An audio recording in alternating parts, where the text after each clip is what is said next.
En tout cas, il faut pas tirer attention vraiment dans le domaine de la femme. Surtout jeunesse à l'élo. Jeunesse à l'élo, papa. Et là, on ne pas comprendre que le domaine où les autres tangent à battre, les autres beautés battent à battre. Et puis les mots, on a tellement compliqué, on a tellement puissant. Allons à la facilité. Allons à la facilité. Et puis les autres, on m'a dit ça, on a les la pratique, on soit comme autant de services de dépôt, et on a des moyens, il y a une femme de il faut ça la pratique de pratique de non. Maintenant, il va comprendre que vie de prière quand on est au salle à pied, on a jamais à nous expliquer. Donc, il y a Marie, une femme de mes et Zoya d'abord le 1 par rapport à Oyo Mukazo, la peine à Oyo Mukazo Sala. Merci. Et elle n'a pas tout sous. Le téléphone, surtout jeunesse, le papa, ça beaucoup plus focus sur le téléphone. Téléphone. Tu as 5 heures, tu as la journée. Téléphone, nous sur téléphone. Mais si le contenu de notre contenu nous a téléphone. Donc, on a comprendre que et l'autre va tirer d'abord femme dans ma mari des amis pour d'abord sur l'autre l'année. Ma vidéo nous avons un téléphone, et l'autre nous avons on dit que le banabi que parmi les compositeurs à son je te donne tout pas dans la part de l'homme. On doit attirer par esprit par rapport aux autres là. Merci. Donc voilà pourquoi balançant il faut d'abord attention. D'abord aux autres là. Il y a au canisa. On t'a la mingi pornographie, la vidéo pornographique et puis la photo sexy, donc ce sont de la base où ils ont attiré ma femme de ma femme. D'accord. Et là on ça là l'élo respect à la tête à bailler.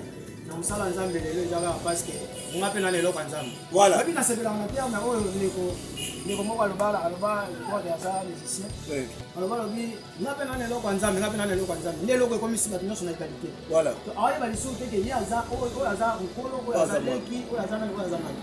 Donc on l'élo comme ça on appelle o ya sala on appelle na sala. Papa, na yebi ça qui va nous évoquer la continuer à koloka que Samuel a kotika la jamais ko Samuel a kotika la jamais yemo kwa la muke akeko ebisa eli ke eli ni na zaboye na na yoka ki nzambe pa lobela ke nganga pe na ko mosala nzambe non Samuel a koyoka ba kopenga ye mungo wana koyeba ngote ne pa ya sacrificateur eli na ko ebisa ke kende kolala turo lisusu mungo oyo so ba bengi yo nenga yo kola tata na ko comprendre que mungo oyo eza nzambe na obenga. Donc, bana nyonso pe bato nyonso lelo bakoma kaka alali alamuki asali wa kosala pourquoi parce que azomona ke ngapi na ko mosala nzambe surtout génération ba prophète ali misanga génération ba prophète impolitesse eza makasi parce que ye penza malobelaka ye penza masala ye et lelo génération eza ya kokufa donc ce qui fait yango ezali papa ngana loba yango ezali en futur voilà loli misanga penza basala nzambe ba olanda ngai même basala na nzambe baza en futur exact. Diable a ici manque de respect pas ya basali na nzambe bazo bazo mikolo te bazo babala na nzambe te bazo babala ba bana mikete mikolo te bazo bana zate omona mpako ya sala histoire bazo tinga ka buna réseaux sociaux même ata ba aîné de la foi te même ata ka ba papa auto ni chana kata parce que l'église nous sommes na ba papa responsable oui nous sommes na mutu asimbi papa mukolo na tala na internet la fois dernier papa na bisayo bishop chansa buko na bisayo mutu asimbi papa mukolo asimbiye boye apesa exemple tala papa mkola fuka mwana yo mwana mto simbiye akoza simbi micro uzopesa exemple so papa batafuka mwana papa fuka misaki yo simbi mutu na ba age ya papa si akolina matoleshe ndi bana aïe degré de impolitesse. Bimeuf TV, une autre façon d'informer et de communiquer. Bimeuf TV, une autre façon d'informer et de communiquer. Bimeuf TV, une autre façon d'informer et de communiquer. Mesdames et messieurs, chers internautes, bienvenue dans cette émission Parole révélée, une émission qui est pour la propagation de l'évangile de Christ. Nous recevons deux invités dans cette émission. Pour ce tout premier numéro, nous recevons un grand homme de Dieu qui est à Kinshasa, qui est venu dans le sphère de Kinshasa. Il est là pour la bonne nouvelle. Durant cette émission, nous aurons un thème à exploiter. Nous parlerons des songes et son interprétation avec l'homme de Dieu. Il va vous donner des éclaircissements. En tout cas, soyez connectés car vous serez bénis de la part du Seigneur. Sans plus tarder, je m'en vais déjà recevoir mon invité. Il s'agit bien et bien du pasteur Jean-Sylvain Kamara qui je dis bonjour et bienvenue dans l'émission. Bonjour papa, bonjour. Bonne santé, bonne évolution ma Kamboso. Oui, ça va très bien, ça va merci beaucoup pour toi dans le monde entier. Au Boki église dont vous dirigez, Congo et votre présentation à la mission. Merci beaucoup. Nous avons la combo à Jean-C de Kanga, la famille de Kanga. Nous avons pasteur, nous avons l'église, où ils ont la communauté, centre évangélique sur le Christ, extension, nous sommes toujours par la grâce de Dieu, c'est-à-dire extension, il y a Mongolo Mingo. Donc je suis pasteur, nous avons évolué par la grâce de Dieu et nous avons ça. Merci beaucoup, l'homme de Dieu s'est présenté ici avec nous. Vous avez compris un peu ce qu'il fait, ce qu'il est, et l'église dont il dirige. À la fin, il va vous donner tous les coordonnées, les adresses si possible, mais aussi les numéros pour que vous contactiez, pour vous éclaircissements sur baptême, surtout pour la prière, car c'est son travail, c'est son appel, il est fier de le faire. Nous commençons avec Papa Jean-C et Kamba. Zolobela Latina Yabandoto na interprétation. Là, si je suis capital, c'est l'église du Seigneur, ce qui va dès l'entrée de Dieu, Papa Jean-C, Ndoto ezalaka elakisakani. Parce que partout, bazalaba, ndengedele musoko lobeza makanisi, musoko lobabwena bwe, mais le rôle moto nzambe sur le plan spirituel. Qu'est-ce que représente un songe? Merci beaucoup, papa journaliste. Merci. En réalité, dans le papa, il y a des gens qui disent que les notos et la vie à nous. Les notos et la vie à nous. Les notos et la vie à nous. Nous avons échappé à nous parce que naturellement, ils ont domaine où nous avons la salle à nous pour nous tenir sur la salle. Par question, nous avons songe des amis, d'abord, on a repris cette explication d'après la Bible, nous avons langage de Dieu. Merci. On a toqué dans le Mukanda, Job chapitre 33, et le verset 14 à 15, Dieu parle cependant tantôt d'une manière, tantôt d'une autre, mais on prend point garde. Voilà. Sauf que verset 15, il parle par des songes, par des visions nocturnes, lorsque l'homme est endormi dans un profond sommeil. Pendant que Moutalali n'a commis à Bozino, c'est alors que nous avons relaxé dans ma gamme. Donc, notre zali monde où nous avons ça pour notre zali langage caché de Dieu, langage codé de Dieu, langage où nous avons utilisé pour la banane, va se connecter dans le langage facile pour comprendre vraiment ainsi par le Dieu, ainsi par l'Éternel. Merci beaucoup, le peuple de Dieu, dans le monde entier, dans télévision, nous sommes là toujours. Lobela Latine et Ndoto, vous avez compris déjà dès l'entrée de Dieu. Ndoto et Lili pour la Ksani, papa, Jean-C, Amiki. Pour faire sa mission, signification, tout le monde va Ndoto Zali, message, il y a, vous avez pour le d'une manière d'une autre. Exactement. Merci, Papa Jean-C. La deuxième question qui suit, origine Ndoto et Zali. Quelle est l'origine de Ndoto? Est-ce que ça va Ndoto Satan a beaucoup utilisé pour manipuler? Nzambe a beaucoup fait ça. En tout cas, l'origine de moi est là. En tout cas, papa journaliste, on a accepté la question. Merci. Dans l'ensemble de nous, il faut comprendre que notre origine, pour moi, on a des auteur-compositeur. Merci. Notre en réalité, quand on a l'autre, c'est d'abord on a trois auteurs-compositeurs pour comprendre que par exemple, nazalaki na nyongo ya mutu nalai na loti mutu anazoya kosenga na nyongo wana na ndoto mutu esengeli comprendre d'abord trois auteurs compositeurs, c'est très important. Mutu azolanda nga même internet partout azolanda nga pour mentionner, c'est très important. Merci. D'abord la première des choses, mutu il faut yeba que auteur compositeur à liboso ya songe ya mutu ezalaka d'abord mutu ye moko. Et quand on a mutu ye moko, oui. On a pu mutu ye moko pourquoi? Parce que ndoto par définition papa to ko loba que déjà illusion peut penser à mutu mutu pendant la journée makambo a ça là qui tout ça. OK. Donc, mouvement salaki pendant la journée et qu'on peut se répéter pendant que nous allons. On a bien auteur à l'évolution compositeur et son des âmes mouvements moko par rapport à l'eau à l'état pendant la journée na na banyo battu na sola na journée nous on est bandi que se répéter pendant que nous allons kulala. Premier auteur compositeur. Deuxième auteur compositeur, je dirais Dieu dans le grand Nzambe moko ndeto to tanga na kati ya livre na mkanda Job chapitre 33 le verset 14 à 15.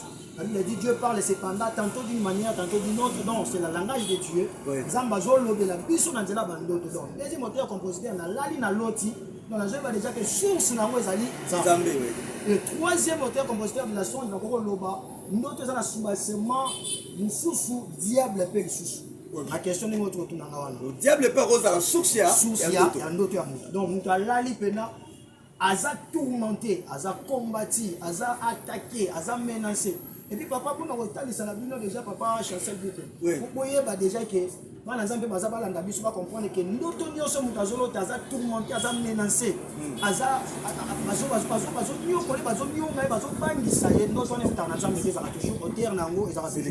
Merci. Donc, tout le monde a mis un tourment, surtout que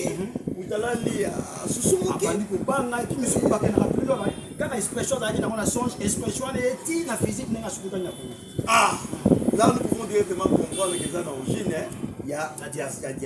Maintenant, quand quelqu'un se réveille avec une pareille situation, un songe, qu'est-ce qu'il doit faire pour que l'autre soit anéantir? Qu'est-ce qu'un homme doit faire, un chrétien doit faire?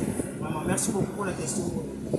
Et par exemple, nous devons comprendre d'abord, dans le monde, il y a un monde où nous vivons les monde de la spiritualité. Merci. Mon client, tout ça, c'est un mot qui est to l'amour qui a l'occasion de rien, tout le monde va y aller, ça le logoté, tout le monde se combat, ça le logoté. Et puis là, il y a mon client, tout ça, papa, il y a mon client que,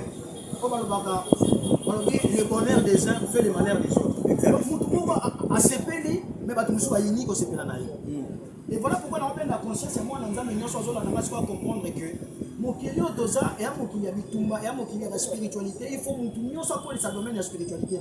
Exact. Et on a dit que la question que tu poses, on dit que à ça, moi, on se faire face comment par rapport à la situation. Donc, Matissa domaine de la spiritualité. Parce que par exemple, il l'église assemblée, la caméra était spirituelle, elle a manipulé, il l'église assemblée, la caméra, il y a qui ont tout dans la laque. Il y a l'église assemblée, la caméra, esprit, il a tourmenté, il a combattu. Papa, même à tout le temps, dans la Bible, on comprend que. Il y a un roi et dans la Bible. Si on a mis au Daniel chapitre 4, on comprend que même le roi Nebuchadnezzar, roi, en Konza déjà, il a se positionné, avant déjà Konza, donc il a déjà mis 600 dans mon mais. Quand on a la boutou, on va tourmenter, on va compliquer. Si on va comprendre que, en fait, moi, je vivais tranquillement dans ma maison, heureux dans mon palais. Mais pendant que je suis endormi, j'ai fait un rêve qui m'a effrayé. Nous ne sommes pas missaillés, mais à mon pote. Donc, nous ne sommes pas missaillés, Minouki a la garde du corps, mais dans la maladie, on ne pas missaillés. Donc, c'est-à-dire que l'état spirituel faible, oui, malgré le positionnement. Malgré le positionnement, il y a qui quoi. Dans le monde, d'autres qui parlent statut, tout est-ce que je comprends bien. Papa, dans le monde, d'autres, c'est la spiritualité, ni ma cache. Dans le monde, d'autres, c'est quoi qu'il y a na bo moto boye, oza mokonzi, oza na ba position moko oza na mais kuna monde kamukia kamukingo. Pas fini ok. Là, ça y est, noto, il y a un moko très important, moi, dans Nzambe, il faut la yebake. Pour se maintenir le domaine, il faut surmonter, il y a surmonter spiritualité. Pour surmonter spiritualité. Donc, mouton se réveillant sur l'autre, il faut qu'il prie d'abord. Et puis, et ça fait pas pour la ensemble. Il faut consulter pas ensemble. Ok, il y a un peu la première des choses, il faut monter dans la spiritualité. La spiritualité, c'est-à-dire, dans la vie de prière. Vie de prière. Le monde, la mouka samela, il y a mis parler. Zala na partenaire spirituel na yo, père spirituel na yo, papa na yo molimo, église moko fréquentaka. Kende rassemble po na yo pour Zamba sa la grâce de la sorte que o di manakati ba situation. Il faut bien préciser papa pasteur Josi de Kama que les enfants de Dieu parfois ne comprennent pas. Ils ont une solution pour prier. Mais il y a des choses qu'il faut qu'un homme ou un mandat spécial. Quel est l'apport d'un homme de Dieu dans le apport ya musala na Nzambe ezaka rapport ya mandat oyo azwe pa na Nzambe. Merci. Donc mandat oyo azala ngo ya mandat oyo mutuna sozwa ki. Voilà. Parce que tout le monde basala na Nzambe baza bato Nzambe penda bango un peu tiré parmi les autres. Donc baba tout monde que ce que ça n'a pas problème ata yo moko se trouver ba solution te musala na Nzambe na makoki on se trouver solution. Voilà pourquoi on s'est retrouvé dans une situation compliquée, on s'est retrouvé dans une autre complication. Quel n'est pas un Nzambe à Kosambe la peau et puis Nzambe a trouvé la solution par rapport à la situation. Merci beaucoup papa Jean-Sidi. Kanga tozaka na kati ya maimatali bandoto, olobi bandoto la muki bazo funu bazo landa yo, on est particularité à ba songe ezali neti ya ba combat ya possession. Mais ça fait na bandoto moko eza vraiment à la base surtout dans la jeunesse, bandoto ya ba mari et femme. Comment on peut comprendre que Mouto Aza, la femme, la mari de lui, quand elle est. Merci beaucoup, papa Chancel. En tout cas, il faut pas tirer attention vraiment dans le domaine de la femme et de mari de lui. Surtout jeunesse, alléluia. Jeunesse, alléluia, papa. eloko wana bandeko ba comprendre que domaine wana ezokanga bato ebele ezobloke bavie ya bato ebele et puis demo wana azalaka tellement compliqué azalaka tellement puissant alongaka facilité alongaka facilité te et puis lelo bakomi komema biso bon tokolobela yango ata mikolo ezoya tokolobela bapratique mosuku akomi kotalisa biso ke po obenga na demo ya mari demi ya femme demi fosala bapratique de non maintenant balingaka bana nzambe bacomprendre ke vie de prière kaka nde kosala ke mwana nzambe abima na domaine ya spirituel domaine ya bandoto ya mabe domaine ya mari demi na femme demi ezoya ndenge nini ezoya d'abord le 1 par rapport ya oyo moto azotala mpe na oyo moto azosala merci ya na bato mosusu na telefone na ye surtout jeunesse lelo papa bato baza beaucoup plus focus na téléphone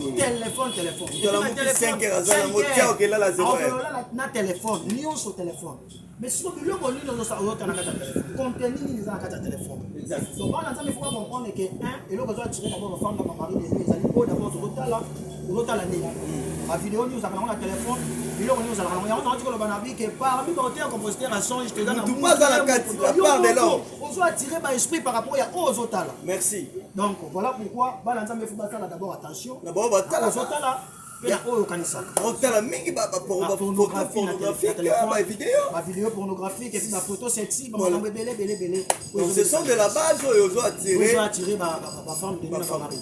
Merci fidèles internautes qui nous suivez de partout dans le monde.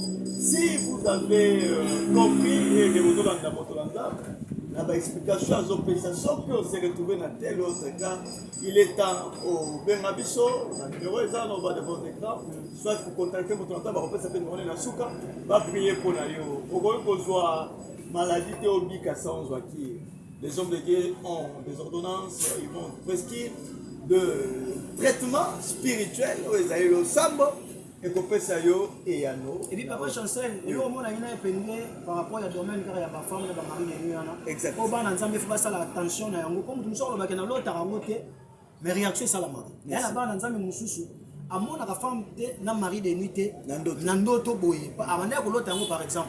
Mais er mo amona yango lisuté mais ba réaction mo amona kana nzoto na ye.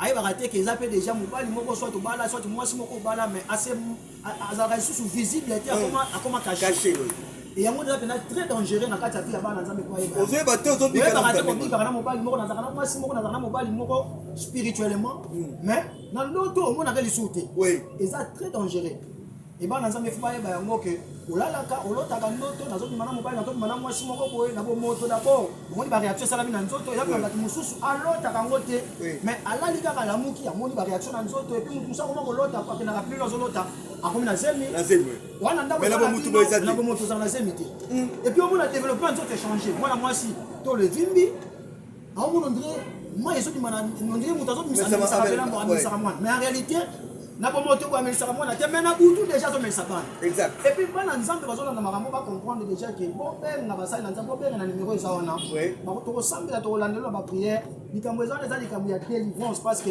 domaine to zolo pesa domaine ya délivrance ya vie ya mutu ye moko donc mutu nyoso azolanda comprendre kaka ke eza zo bika ba réalité wana eza zo mona yango eza caché benga to sambela to na yo. Merci papa Jean. Si tu continues na ma question car est un d'autre dimension.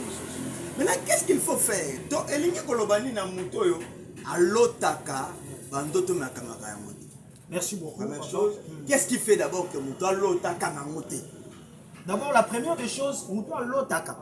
Akanga bandoto te ana problème spirituel. Oh, ana problème spirituel parce que en réalité ndoto eza langage ne na otoko loba bandeli eza langage on nzamba lobela biso facilement parce que eza na bato mususu arobete lo ndoto papa biso bi makambo na moni nzamba tali singa bona exactement pe amoni yango esalami na bomoto ndenge alo amonaki na butu et bato ndenge wana za bato diable combattre beaucoup plus koluka kokanga bango bandoto ndongo na mutu alali aloti mais asutuki abosani yango donc dans le message moko ezalaki caché na sima kuna maintenant diable lokola azalaka moyibi ndenge bilobi na mokanda ya Jean chapitre 10 verset 10 le voleur ne vient que pour voler dérober et détruire azoya ko détruire même bandoto ya bato papa na bisayo ndozomona bana nzambe bele alali aloti mais bayibi ye ndoto emuso oza ozolanda biso emuso oza ozolanda nga bayiba bandoto oza ozolanda nga bayiba yo façon na yo ya komonela makambo nana besoin mutu moko azolanda biso sikoyo comprendre que même ata bandoto na yo soki bayiba yango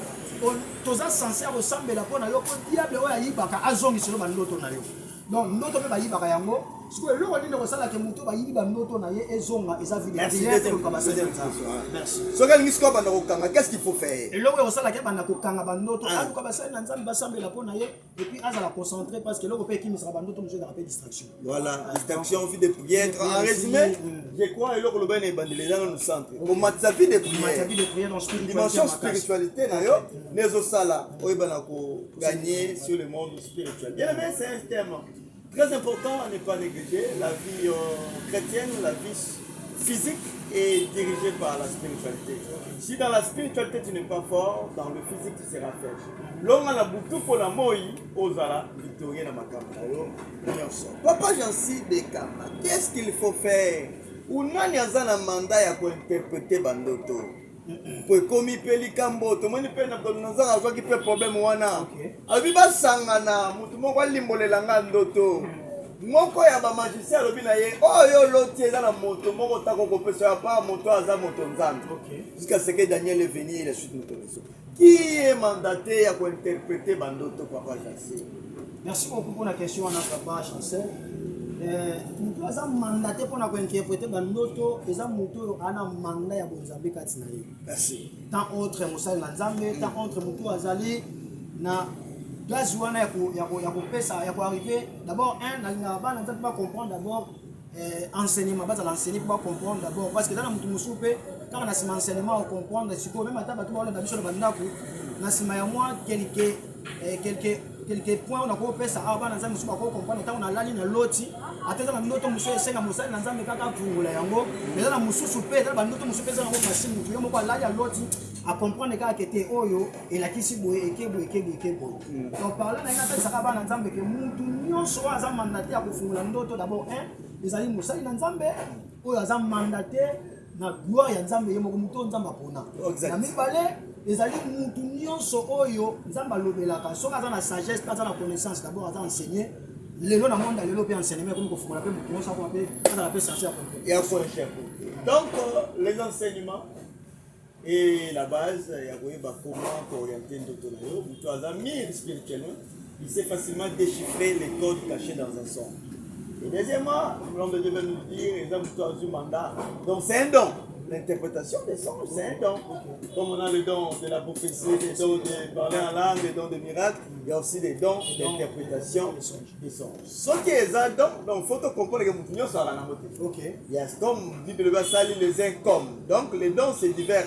Donc il y a diversification, il y a pas de dons. Il y a ça la règle, non, nous sommes tous dans la donc il y a cause à la wana, comme il y a une petite mutakoka, parce que peut-être tu as reçu les dons de parler en langue, de la prophétie, de miracles, mais dont il y a interprétation aux âmes. Nous avons fait un homme de Dieu que Dieu a appelé, qui travaille beaucoup dans ce domaine de songe et d'interprétation. Pourquoi peut-on consulter? Bien aimé, équipé, pour vous appeler Moussa Landambe, pasteur appelé, donc Yaka, comme on entend ma prophétie. Nous sommes, comme la Bible dit, nous sommes dans l'unité, mais la diversité. Chacun a reçu pour l'avancement de l'œuvre de Dieu. Donc, homme de Dieu, avant tout, quand on a la deuxième partie, émission consacrée à l'actualité, on va faire un petit balayage. Mais un dernier mot au Gogoloba en ce qui concerne les songes. On a mis les messages. Merci beaucoup, Papa Chancel. Message à ce qu'on a pour comprendre. Notre vie. Oui, je sais que mutu nyonso azo remarquer que ana ba problème parce que mutu nyonso lotaka mais so na ba problème parce que papa yana batu mususu bauta likolo ba kueya parce que ndoto ayebaka te ko gérer yango anéglijaka ndoto parce que makambo nyonso tozomona vino tozomona même atende to vai na yo papa nyonso eza déjà spiritualité c'est bonisa maka to ko mambe to za lelo yana batu bauta likolo ba kueya yana batu bamona makambo menene ba bambana basila. Pourquoi? Parce que là-bas, on conserve tes songes. Nous avons le cahier de mais on comprend que Makambo, mais tu as déjà tard. Tu as besoin de la tard. Si on a remarqué un problème spirituellement, on a tiré un songe, on s'est dans le sambo, et puis nous avons pour la délivrance, et puis on a ça là.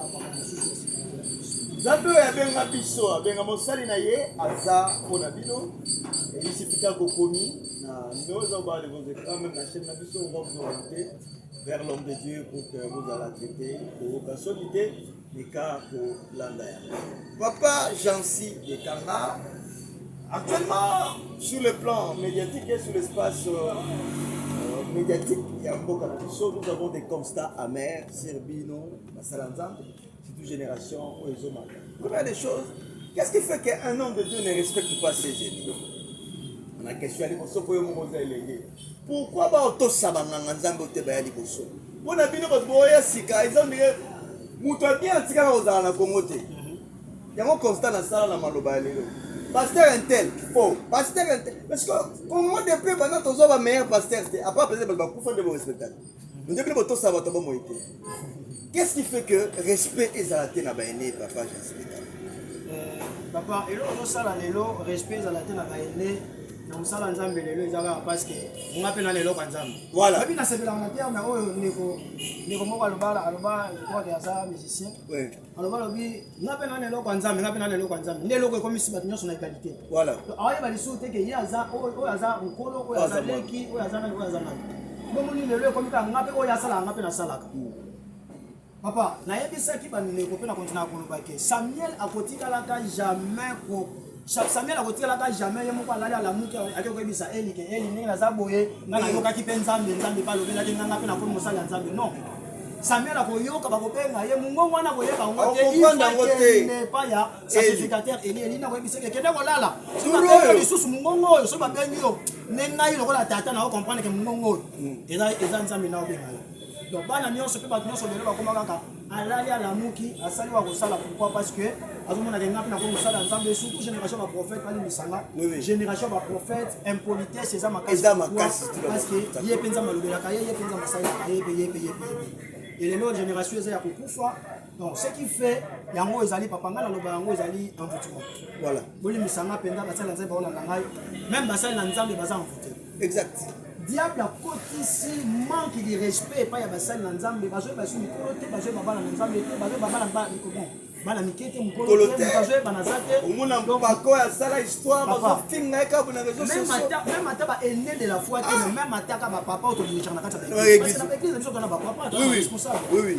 nous omona mutu asimbi papa mukolo ne natala na internet la fois dernier papa na bisayo bishop Chancel Bouko na bisayo mutu asimbi papa muka mukolo asimbi ye boye akopesa exemple tala papa mukolo afukami wana yo mwana mto asimbi ye ozosimbi micro ozopesa exemple so papa batafukami wana afukamisaki ye yo simbi mutu na ye na ba âge ya papa si akoli na makolo eshele mbi wana aïe aïe aïe degré nini impolitesse vraiment bandeko na ngai tozolanda tota bajeune na kati ya mosala na nzambe en tout cas tolongo tobima na biloko wana merci beaucoup na biloko wana c'est pas bien le respect eza sacré pour toi la banque en nzambe un appelé de Dieu la première des choses c'est respecter les sacrés.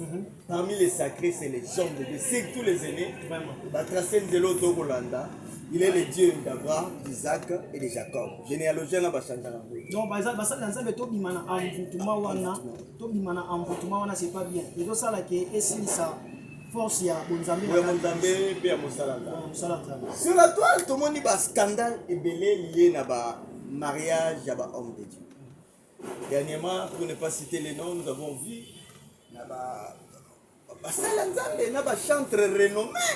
On peut discuter intime sur les réseaux sociaux. On va demander des mariages, comment pasteur, tout ça.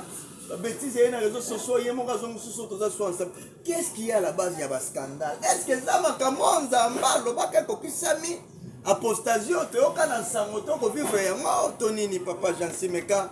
Pour parler de la place. Bon, dans le dossier, on a évité son agolo gagné, mais ça, l'ensemble va sur la biso. Et puis, Moussala, papa l'a dit ça, papa Chancel, Moussala, Oto, Sala, Oza, Moussala, a bitumba makashi. Exact. Mais si vous passez l'ensemble, on va comprendre que Moussala, est un bitumba. Il ne faut pas se connecter, tout se connecter dans le banat, tout mis sur la carte. Tout mis sur la carte. Tout se connecter dans Moussala, on est un bitumba. Mais toujours se laisser dans la distraction inutile. Nous, on est toujours se diable a profité. Pour nous continuer la distraction. Toujours qu'on s'exposer dans les réseaux sociaux. Et puis, dans Simanango, toujours qu'on s'en bitumba pe tellement. Donc, attends, bitumba tellement. Oh, yo, c'est n'est ça, on a mis sur les réseaux sociaux. Et on sous capé dans les réseaux sociaux, parce que on quitte dimension comme ça. On quitte force en zambé. Et puis, immaturité, papa. Nzambe bakoza na ba problème ba ko pesa. Et puis, nous, on dit que c'est pour traiter les réseaux sociaux. Donc, biloko wana to dit que c'est pas bien. Il n'est jamais trop tard pour faire le bien. Revenez à la face de Dieu. Dieu est amour. À vous renouveler grâce à Dieu. Donc, comme déjà vous chutez, na papa Jansi, avant de voir maintenant l'actualité, une dernière question qui me vient dans l'esprit. Nous avons aussi vécu sur les réseaux sociaux un scandale. Il y a ma prophétie ratée. Ok. Tout ça, et similité. Qu'est-ce qui est à la base? Il y a raté à ma prophétie. Est-ce que vous avez na bosola po bebe lobi toko yeba ba usakoli ya solo so ya lobi lisakola mipeko kisami mais bazo ko kisate so to lobi ke bazalo kutape mabeka ka papa. Merci wana mabete mamba osala. Merci beaucoup papa journaliste. Oyebi biloko yo so na kuma kota na bapona mingi na kati eglise ke na ba komba mais ala réseaux sociaux so na ba komba e ya na to banga ba te poto lo belanda te parce que to loba ba na nzambe ba fungwama et puis nzambe sanga pasi mingi balobaka bitumba banzoko matiti nde yo kasi makambo nyonso ezo se passer mingi pa basali na nzambe mingi bana nzambe ba bazonyoka osubi ba conséquence makambo et puis nayebisaka kaka na nzambe papa Chancel nayebisaka kaka na nzambe que la prophétie ce n'est pas dire que mutu ayebisa yo ke naomona na mbunzu no bakomi kombo ya Nadège naomona lati kaleso moko ya rouge bolembisaka otundatinaka putula et comme kaleso moko ya rouge olati. Ce n'est pas ça la prophétie. Papa, biso to yebi ba grand prophète, ba grand esprit la Bible, ba grand esprit la Bible, to la Bible. Ba Élise. To ke to songa na biso na Afrique, to yebi ba prophète ki mbangu, to yebi ba prophète. Nana ma appelle ça prophétie à l'obake, na moni sous-vêtement, na moni kombo mo ba mbuntu na yo, na moni numéro de téléphone. Ce n'est pas ça la prophétie. Ce n'est pas ça. Ba yebi ba quand même vrai prophète dans le makambo makambo ko kisami. Mais tant yo makambo ezo ya lobi. Mais tant yo zo makambo ezo raté, c'est que ça prophétie. Donc bandeko nyonso bazovivre na kati ya makiona voilà c'est ça le terme makiona wana tozoleka nango lelo na kati ya mboka na biso et puis naosenga nzamba sunga to bimana badeto bimana bana nzamba bimana ba sentiment na parce que na ça va na nzambe ke na sima ya profession biloko esala ka ba prophète ba avancer na ba makiona bango za kanini naomona mutu naomona na mbutu noko moi Nadège comment Nadège Nadège azande kona biso na bi parce que Nadège ba ebele papa ngana ko yeba Nadège boyeba Nadège wana biso baza kuna avance dadi avance parce que avance wana eza ba sentiment combien de Déborah baza na Congo parce que zo pousser mutonga zo avance pousser makolo progresser allez sentiment bandi ko mata aigle pumbwe. Ok, Dieu ne travaille pas dans les sentiments. Ah, Jésus. Si autant on dit aux gens que le sentiment, mata, pour ça, avancer, progresser. Bonjour, tu es là, tu es là. Allez, fais ça. Non, non, non, tu vas signer micro, non, non, non, déjà, par exemple. Oh, naï, moi, mis 3-4 personnes à boire du micro. Imbécile, à qui? Ah, non, non, qui est le roman. Donc, à mon niveau, c'est Simbi. Imbécile, pas du micro, papa, même des saillots. Makambo yo tokomuya ba ya kisata na Congo tokomona nyonso tokomona nyonso et ba sala nzambe vraiment avec tout le respect les attaques que tolo ba yango pona ko se moquer na moto mais toujours sonner ça sonner d'alarme comme ça songa vraiment la foi parce que parmi les missions des hommes de Dieu c'est aussi procher mais que pour ramener pas tout nzela c'est ramener OK et toujours le bango par sentiment pour dégrader mon salaire ba sala ba sala donc mana ba sentiment toujours na nzambe. Merci beaucoup le prophète Kimbango après ça il a parlé du 4e président après ça ba détail de l'autre état là 5e président ba détail ezali. Mais yo kaka bando koma ba slip ya rouge ya bleu kombo numéro téléphone boy mabete papa pasteur mabete donc on est ensemble. Dieu est amour cherchons Dieu dans la vérité il va vous donner la force. Papa Jansi quand même c'était un plaisir de vous recevoir sur notre plateau. To Pessio Maloba, parlez-nous un peu de l'église, na ba activité aux Alambo, déjà à la fin de l'année. Merci beaucoup Papa Chancel. Na koloba muke wana malambo etali église ba programme église ina loba ni évangélique que je suis pasteur na ko église centre évangélique de Sauver du Christ pour ezali communauté les okambama et pas révérend apôtre Jacques Longa qui est mon père que je salue nous avons un programme à makasi mikolo na mois de décembre parce que mois de décembre za mois moko za mois bitumbe za mois ba sacrifice za mois vraiment la réalité spirituelle exact yango to ba programme moko makasi na église oyo wapi tozana marathon oyo tobengaki yango marathon de possession un marathon de possession au thème va avec cette force que tu as et chaque jour. Chaque jour, déjà le premier.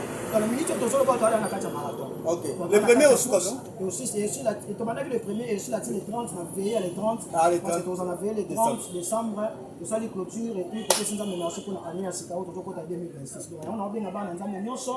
Bazalawana, Baya, adresse la mission sur l'avenue Mundonga. Avenue Mundonga, numéro 21. Oui. Aujourd'hui, ici, il y a Ipen. Tant qu'on a Ipen, aujourd'hui, moto, on a 500 francs moto, on est en Angolomingi. Quand on a la station Naël, Angolomingi, au côté, on a Avenue Mundonga, numéro 21, église de Zawana par la grâce de Dieu. Au moment où on a parlé, on a parlé, on a un programme d'église, et c'est là toujours par la grâce de Dieu. Merci papa, papa Limisa pour un programme, on a Zamba. Vendredi, le monde a pasteur Andy Kumbu que je salue, ici Gazali, pasteur Andy Kumbu le figuier. Il y a un programme, il y a Zamba, il y a retraite, vendredi, il y a le 19 et samedi, il y a le 20. Moi, on a besoin d'intérêt, parce que intéressé plutôt, on a besoin de s'embler là, il y a retraite, il y a des dimanches. Pour s'embler là, 2026, on a charge à 2025. Il y a tout s'embler là, Zamba, il y a Luzizina. Il y a Luzizina, samedi, à 14h à 15h, et puis vous avez donné place. Donc, si vous en avez besoin, vous allez enregistrer parce que tu enregistres le nombre de personnes que vous en avez. Vous contactez lui sur le numéro, je sais pas si vous papa, pèse un numéro, 089 72 24 080. 089 72 24 080. Pour un numéro dans la WhatsApp, sur le numéro vous en avez directement. Et puis, tu vas enregistrer, tu tires directement parmi les bateaux, tu vas en avoir dans Zamba, et puis tu continues à retraiter, tu sembles, tu as un problème, tu as la réalité, surtout dans la son, tu as le bawa, pour semble la peau, et puis Zamba, ah oui, merci beaucoup, avant donc c'est la papa Jansi Maloba. Je vous remercie. Bino, Olanda Bichon, notre émission BMAV TV, c'est votre chaîne YouTube, Bogota, vous vous abonnez pour vous voir. Émission en temps réel, et c'est toute cette émission Parole révélée. Nous parlons de la révélation liée à la parole de Dieu. Donc ici, c'est vraiment une émission d'édification. Contrairement à d'autres programmes sur les réseaux sociaux, cette émission a été conçue pour l'édification de l'église. Et voilà pourquoi Benyambo, Parole révélée. N'oubliez pas que tout ça pendant la fête, je présente ici mes vœux meilleurs au commandant-major Jérémy Mboloko, Nyamamayele. Nous saluons le pasteur Dietoukanou, le pasteur JB Makinou, nous saluons le maréchal Jean-Blaise Makinou, Patricia Makinou, Josué Makinou, nous saluons Landabicho, Nathalie Pekuna, Dio Dimoke, les États-Unis, Bambo Tebele, Fiston Manouana, Liévo, Bambo Tebele, Bissika Zali, sans oublier Elle Señorita, Seigneur Komba. Donc, c'est Bambo Tebele. Papa, j'insiste dans la barre. Quelques dédicaces et puis dernier mot pour l'émission. Merci beaucoup, Papa Chancel. Je voudrais saluer d'abord mon père spirituel, le révérend Papa Jacques Mondala, tout ce qu'on a dit. Zambe, Naïa, Zambe, Nabiso, et puis après ce mot, le projet Clovis Pambo. Toute ma famille de Kanga, grande sœur Nama Élysée, la France. Zamba Pambo, Élysée de Kanga, Florence de Kanga, Jordan de Kanga et Rabi, toute ma famille. Vu le meilleur Nabango, et puis la Pessi, Bango te Mingi, et pas il y a pas un ensemble de nuances, et puis le pasteur Jigel Mbala,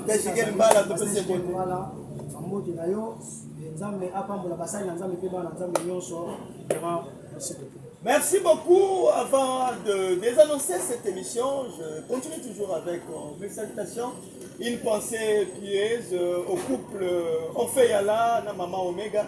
Bambo Tebele, Samuel Moussela, le coordinateur des Amis de Chancel Bouko, le président Maître Chalère MCD, Papa Siblim, Bruno Vindiamassia, Topesi Mbote, et Topesi Batunion, Sobo Landabiso. Dieu merci, Matondo, mon tonton, Bambo Tebele. Nous saluons aussi le patron de cette chaîne, Ben Mavembo Zalankanda, le positiviste. Quant à moi, je vous dis merci et à la prochaine. Bye bye.